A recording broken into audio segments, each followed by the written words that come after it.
Hello मेरे प्यारे से दोस्तों, जैसा कि हमने पिछले एपिसोड में देखा था कि एंशियंट रैलम के इमॉर्टल किंग वूजोंग और रिंकार्नेशन इमॉर्टल किंग भी मारे जाते हैं।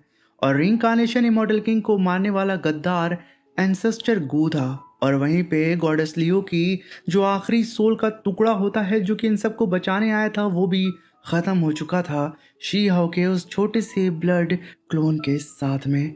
मेरे प्यारे से दोस्तों, इस एपिसोड को स्टार्ट करने से पहले मैं अपने व्यूवर्स और जिन प्यारे भाइयों ने मेरी पिछली वीडियो पे कमेंट किया है, मैं उन सबको तहे दिल से धन्यवाद कहना चाहता हूँ। साथ में मेरे प्यारे से नए व्यूवर्स, आप भी इसी तरीके से कमेंट कर सकते हैं। मैं आपके कमेंट का स्क्रीनशॉट लेके अपनी नेक्स्ट वीडियो में उसे शो ज़रूर करूंगा। और मेरे प्यारे से दोस्तों, अगर आपने अभी तक चैनल को सब्सक्राइब नहीं किया है तो जल्दी से जल्दी चैनल को सब्सक्राइब करके हमें सपोर्ट करें। और कमेंट और लाइक वीडियो को करना बिल्कुल भी मत भूलिएगा। और अब हम इस एपिसोड को यहाँ पे स्टार्ट करते हैं। इस एपिसोड के स्टार्टिंग में कुंदी आसमान में देखते हुए हंसते हुए कहता है कि विलो डीमन, तुम्हारी डेस्टिनी अब सील हो चुकी है। अपनी बची हुई सोल को बर्न करके तुम मुझे सिर्फ कुछ वक्त के लिए रोक पाई, मगर आखिर इसका फायदा क्या हुआ? तुम्हें पता है, अब मेरा दाव का फाइनल स्टेप तुम्हारी लाइफ ब्लड से फॉर्ज हो रहा है। तुम्हारी सेक्रीफाइस बिल्कुल वेस्ट नहीं गई फिलोडीमन। तुम अभी भी रीबर्थ का डिल्यूजन पाले हुए हो, ये मैं जानता हूँ। और वहीं पे गॉडेस लियो की आंख से खून निकलता है और उनकी विलो लीव्स पे जाके गिरता है, जिसकी वजह से उस लीव के अंदर जान सी आ जाती है। और वही विलो लीफ अब गॉडेस लियो की ट्रू बॉडी के चारों तरफ घूमने लगती है। इन सब से बेखबर कुंदी अपने दाव को फर्ज करने में लगा होता है, अपने एम्परर पाथ को कंप्लीट करने में लगा होता है। उसकी खुशी का यहाँ पे ठिकाना नहीं था। वो जोर जोर से चिल्लाते हुए गॉडेस लियो को थैंक यू बोल रहा था, मगर तभी उसकी भी नज़र गॉडेस लियो की वही विलो लीफ पे पड़ जाती है। और फिर से खुद को गॉडेस लियो रीइंकारनेट कर रही थी, जिस चीज़ को देख के कहता है कुंदी, तुम्हारी सारी सेक्रीफाइस सिर्फ इसलिए थी ताकि तुम्हें एम्पिरर बनने का पाथ मिल सके।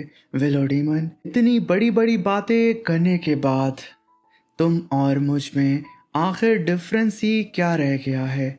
ये कहने के साथ वो जोर जोर से और हंसने लगता है। जहाँ पे पहले हमने सिर्फ एक विलो ट्री की एक पत्ती को देखा था, वो अब धीरे धीरे करके कई सारी और स्पिरिचुअल पत्तियों से मिलने लगती है और एक छोटी सी डाल में कन्वर्ट होने लगती है। इन सारी ही चीज़ों को हंसते हुए यहाँ पे कुंदी देखते हुए कहता है कि आखिर अब तुम रिंकारनेट होकर के क्या ही कर लोगी? मैं भी देखना चाहता हूँ कि आखिर फिलो डीमन, तुम्हारे अंदर और कितनी शक्ति बची हुई है। क्योंकि जितनी बार तुम पैदा होगी उतनी बार मैं तुम्हें मार करके तुम्हारे ब्लड एसेंस को डिवोर कर लूँगा। मगर तभी हम देखते हैं कि गॉडेस लियो अपने साथियों को पुकारते हुए कहती हैं कि साथियों, अब वक्त आ चुका है कि तुम लोग मेरा साथ दो। ये कहना ही था, जितने भी मरे एंशियंट रैलम के कल्टीवेटर्स होते हैं वो सब के सब गॉडेस लियो के साथ मिल करके सीधा ही हेवनली आबास को अब रिपेयर करने के लिए आगे बढ़ पड़ते हैं। तभी वहां पे गॉडेस लियो की वही सोल कहती है कि कुंदी, तुम यहाँ पे लोगों की जान लेकर के लोगों को सिर्फ सड़क के कुत्ते जैसा ट्रीट करके उन्हें मार करके अपने दाव को तुम कंप्लीट कर रहे हो और खुद के दाव को प्रूव करने की कोशिश कर रहे हो। लेकिन मैं अपना दाव इन लिविंग बीइंग की प्रोटेक्शन करके प्रूव करती हूँ। हमारे पाथ कभी एक होने के लिए बने ही नहीं थे। और जहाँ तक तुम बात करते हो हम लोगों के बीच का डिफरेंट, तुम लोगों को मारना चाहते हो और मैं लोगों को बचाना चाहती हूँ, चाहे वो मेरे रैलम के हों या तुम्हारे रैलम के। वहीं पे कुंदी अपनी पावर को अनलिश करके गॉडेस लियो के ऊपर काफ़ी पावरफुल स्ट्राइक कर देता है। ये स्ट्राइक गॉडेस लियो को हिट करती है, आसपास में मौजूद अदर कल्टीवेटर्स की सोल आकर के कुंदी के अटैक को होल्ड कर देती हैं और गॉडेस लियो की उस सोल के पार्ट को आसमान में जाने देती हैं, जहाँ पे बहुत ही तेज़ी से एक रोशनी के अंदर सीधा जा कर के गॉडेस लियो की वो एक छोटी सी सोल का टुकड़ा जाके समा जाता है। एक ब्लास्ट के साथ हम नई गॉडेस लियो को देखते हैं, जो कि पूरी ही तरीके से अब बदल चुकी थी। तभी कुंदी कहता है कि सेल्फ सेक्रीफाइस भी सिर्फ एक पावरलेसनेस का एक और फॉर्म है। तुम और मैं एक ही रैलम में हैं। यानी कि कुंदी और गॉडेस लियो का जो कल्टीवेशन लेवल था अभी इक्वल हो चुका था। तभी कुंदी कहता है कि ना तुम मुझे मार सकती हो और ना ही मैं तुम्हें। और रही बात इस ऑल हेवन की, तो इसकी किस्मत में ही है तबाह होना, तो तुम इसे रोक नहीं सकती। ये कहने के साथ वो गॉडेस लियो के ऊपर हल्का सा अटैक करता है। गॉडेस लियो उस अटैक को सिर्फ अपनी एक उंगली से रोक देती हैं और कहती हैं कि मेरा गोल कभी तुम्हें खत्म करना था ही नहीं कुंदी। अभी वहां पे कुंदी कहता है कि विलो डीमन तुम पागल हो, तुमने अपने दाव फ्रूट को ही डिस्ट्रॉय कर दिया और अपने एम्परर बनने का पाथ फिर से रीजनरेट किया। आखिर तुम यहाँ पे करना क्या चाहती हो? तभी गॉडेस लियो हेवनली आवाज की तरफ बढ़ते हुए कहती हैं कि लाइफ और डेथ के बीच से गुजरते हुए मैं सारे लिविंग बीइंग्स के लिए स्टैंड लेती हूँ। स्ट्रॉन्ग के सामने खड़े रहना ही वो वे है जिसे डेथ के सामने भी लाइफ को फाइंड किया जा सकता है। ये मेरा दाव है और अब मेरा लॉ फाइनली कंप्लीट हो चुका है कुंदी। अब इस बात को सुन करके कुंदी का दिमाग घूम जाता है, क्योंकि अभी भी उसका जो दाव था वो पूरी तरीके से कंप्लीट नहीं हुआ था। वो एम्परर लेवल के आधे स्टेज पे ही फंसा था। इस नज़ारे को देख के कुंदी चिल्लाते हुए कहता है कि ये इम्पॉसिबल है। सारे बींग्स प्रॉफिट के पीछे भागते हैं, फिर तुम्हारा ये पाथ सक्सेसफुली आउ को कैसे अचीव कर सकता है? तभी गॉडेस लियो कहती हैं कि मैं इस बॉडी को बर्न करके फायरवुड बना दूंगी ताकि फ्यूचर जनरेशन के लिए एक स्पार्क इग्निटी कर सकूं। सभी कल्टीवेटर्स मेरे साथ आओ, हेवेली आबास को एक बार फिर हम रिपेयर करते हैं। वहीं पे कुंदी देखता है कि उसका दाव अब बर्बाद हो रहा है। वो अपनी पावर को अनलेश करके चिल्लाते हुए कहता है कि मुझे इस विलो डीमन को रोकना ही होगा। तभी गॉडेस लियो अपनी सॉर्ड को समन करके हल्का सा एनर्जी अटैक करके कुंदी के अटैक को तबाह कर देती हैं। कुंदी ने तो सोचा था कि वो गॉडेस लियो को एक बार और मार सकता है, मगर अफसोस ये उसका वहम था। तभी गॉडेस लियो अपनी सॉर्ड को सिर्फ ऊपर से नीचे हल्का सा मूव करती हैं और सीधा उसके पास आके खड़ी हो जाती हैं। ये स्लैश टैग इतना खतरनाक था कि कुंदी को फाड़ते हुए आर पार निकल जाता है। फाइनली इस अटैक की वजह से कुंदी इंजर्ड हो चुका था और वहीं पे गॉडेस लियो कूल फॉर्म में खड़ी होती हैं।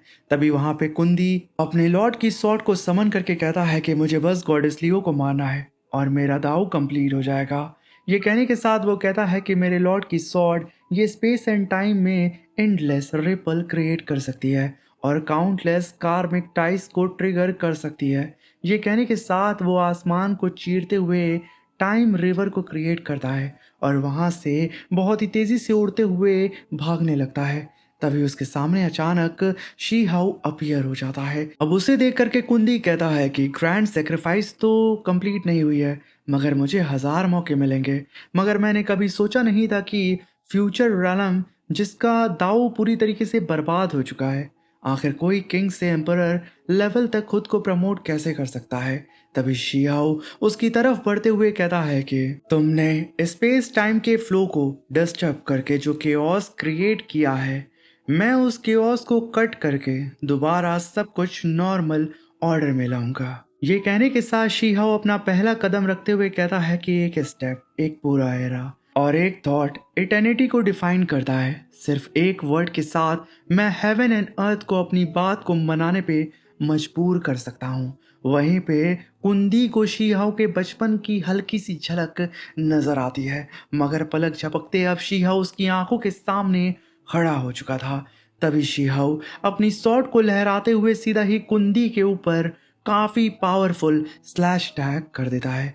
बल्कि रिवर ऑफ टाइम के अंदर इन दोनों की डिस्टेंस बहुत दूर थी, मगर उसके बावजूद शीहाओ का स्लैश अटैक सीधा ही कुंदी को हिट करता है और यह अटैक इतना खतरनाक था कि कई सारे प्लैनेट को तबाह करते हुए जाके सीधा कुंदी की बॉडी को छल्ली कर देता है और उसे एक स्पेस लिफ्ट के अंदर ढकेल देता है। मरते मरते कुंदी कहता है कि नहीं, मेरे लॉर्ड की पावर अकेले भी इनफ नहीं है। ये ग्रैंड सेक्रीफाइस आखिरकार हेवन को बुझा कर रहेगा और अगर मैं एक बार फेल हुआ तो क्या हुआ, तो 1000 बार नहीं तो 10,000 बार मौके मिलेंगे, मैं वापस से आऊंगा। अभी वहां पे शीहाओ कहता है कि इससे कोई फर्क नहीं पड़ता, तुम्हें मारने के लिए फ्यूचर में सक्सेसर ज़रूर आएंगे।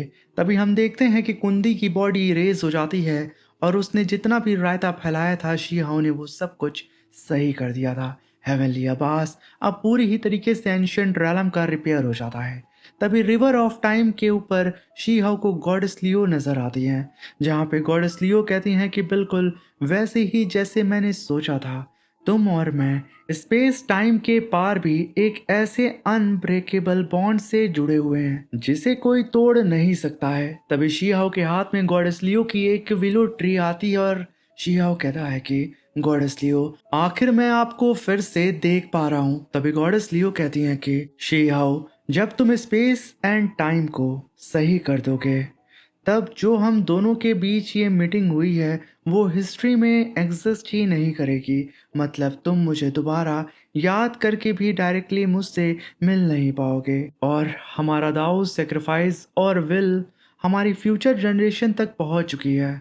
उनसे जो होप की फ्लेम हमने जलाई थी वो अब आगे के कल्टीवेटर्स को स्त्रंत देगी। और वहीं पे हम एक आधे कटे हुए पेड़ को देखते हैं। तभी गॉडेस लियो कहती हैं कि मेरे जाने से तुम गमज़दा मत होना, बस इतना याद रखना, जब भी तुम किसी लिविंग बीइंग की मदद करोगे तो मैं उसके अंदर मौजूद होंगी, क्योंकि अब मैं हर एक लिविंग बीइंग का हिस्सा बन चुकी हूँ। तभी शीहाओ अपने प्रेजेंट वर्ल्ड के ओरिजिन आर्टिफैक्ट को पूरी ही तरीके से रिफाइन करके उसे ख़त्म कर देता है और कहता है कि इस रिपल के अंदर पूरे रैलम की एनिहिलेशन पहले से डेस्टिनेट थी, लेकिन टाइम के फ्लो के अगेंस्ट ट्रैवल करने वाली उस एक ड्रॉप ऑफ ब्लड ने मेरी इमॉर्टल एंशियंट्स के साथ मिलकर फेथ को बदल दिया और नेक्स्ट एरा के लिए सर्वाइवल का रास्ता बना दिया। कर्मा बिगनिंग और एंड को कनेक्ट करता है। गॉडेस लियो और बाकी इमॉर्टल्स की सेक्रीफाइस की वजह से फ्यूचर जनरेशन के लिए होप बच गई है। इमॉर्टल्स चले गए हैं लेकिन उनका दाव और उनकी विल अभी भी जिंदा है। और तभी हम देखते हैं कि गॉडेस लियो का जो थोड़ा सा पेड़ का अंश था, वो कटा हुआ छोटा सा पेड़ का हिस्सा, वो बहुत ही तेजी से अब गिरते हुए सीधा स्टोन क्लैन में जा रहा होता है। उस टाइम जोन में जा रहा होता है जिस टाइम जोन में शीहाओ स्टोन क्लैन में एक छोटा सा बच्चा था। और वहीं पे शीहाओ गॉडेस लियो को बाय बोलते हुए सीधा ही अब अपने प्रेजेंट टाइम के टाइम जोन में वापस आ रहा होता है। असल में शीहाओ का ये क्लोन होता है। साथ में हम शीहाओ के पैलेस को भी देखते हैं और उसकी रियल बॉडी को भी देख पाते हैं। सीन कुछ ज़्यादा ही यहाँ पे इमोशनल हो जाता है, क्योंकि शीहाओ की यहाँ पे आंखें एकदम नम हो जाती हैं, क्योंकि अब वो पता नहीं कब अपनी टीचर गॉडेस लियो को दोबारा देख पाएगा। मगर वो एक गहरी सांस लेते हुए अपने कदम आगे बढ़ाए जा रहा होता है। अगर हम लोग जानते हैं ना कि कुछ अनजान खतरे ऐसे भी होते हैं जो कि बिना दस्तक के किसी के भी दरवाजे पे सडन पहुंच जाते हैं। शीहाओ के ऊपर भी उसी मिस्टीरियस कल्टीवेटर की नज़र होती है जो कि इसी टाइम जोन के ऊपर अपनी नज़र गड़ा के रखता है। तभी वो कहता है कि शीहाओ, ये क्लाइमेट ही ख़त्म हो गई है, लेकिन तुम्हारा आगे का पाथ अभी बहुत लंबा है। रिवर ऑफ टाइम और अल्टीमेट डार्कनेस के पार मैं तुम्हारा वेट कर रहा हूँ। अब हमें पता नहीं होता है कि आखिर ये शख्स है कौन जो कि पूरे के पूरे रिवर ऑफ टाइम को हिला के रख दिया है। अब आप अंदाज़ा लगा सकते हैं कि फ्यूचर में शीहाओ और कितने पावरफुल एनिमीज से भिड़ने वाला है, और ये भी अंदाज़ा लगा सकते हैं कि शीहाओ सिर्फ यहाँ पे एम्परर लेवल तक खुद को प्रमोट नहीं करेगा बल्कि इसके आगे भी जाएगा। तभी सीन शिफ्ट होता है और हम 9 हेवन 10 अर्थ का सीन देखते हैं, यानी कि शीहाओ के बचपन का सीन, जहाँ पे गॉडेस लियो सीधा ही आसमान से आके स्टोन क्लैन में आके धमाक से करती हैं। और वहीं पे हमारा छोटू शीहाओ अपने हिस्से के दूध को ला करके आधा गॉडेस लियो की जड़ में डालते हुए उन्हें पिलाते हुए कहता है कि गॉडेस लियो, आपको दूध बहुत पसंद है ना, तो ये छोटा शीहाओ आपके लिए हमेशा अपने हिस्से का दूध बचा करके लाएगा। और यहाँ पे अब एक और मिथ क्लियर हो चुकी कि आखिर गॉडेस लियो स्टोन क्लैन के अंदर आई कैसे थी। और मेरे प्यारे से दोस्तों, इसके साथ ही ये मूवी खत्म होती है और ये जो इस एनिमे के राइटर हैं वो लास्ट में बताते हैं कि यहाँ तक हमारे साथ बने रहने के लिए आप सबका शुक्रिया। अब 5 एलिमेंट की इस जर्नी में हम आगे भी आपके साथ बने रहेंगे। यानी कि अब शीहाऊ 5 एलिमेंट के सफ़र में निकलने वाला है।